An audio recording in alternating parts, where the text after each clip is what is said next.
They drew the line at slippers. I think that's a really good question, because a lot of our character development and our relationships flourished from some of the ideas that were finished from the costume design. For instance, Dori is the character that I play, mothers Ori a lot, so as being his elder brother.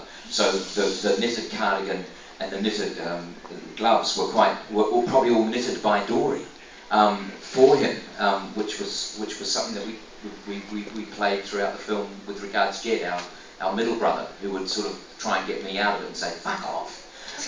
Because, oh, sorry, not that sorry. But that's what Jed said all the time, off camera.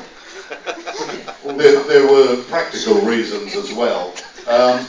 Most of the dwarves had false hands that were prosthetic hands and arms. In fact, Peter had them cut off. Our real hands before we started work and had the false hands attached, which made things so much cheaper. Yeah, he's a perfectionist. Yeah. But in a practical sense, I found I couldn't wear them because I have some arthritis, being really, really old, darling.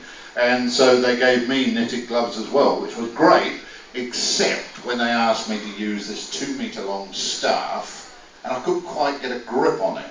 And just before we started shooting, they had a shooting test for us all, a film test, and one of the things we did was use our weapons. And Peter Jackson said, okay John, I want you to imagine there's an orc just below the camera, bring that staff down on his head. So of course there wasn't one there, I pretended there was, brought the staff down, hit it onto the ground, smashed the whole thing. Brilliant.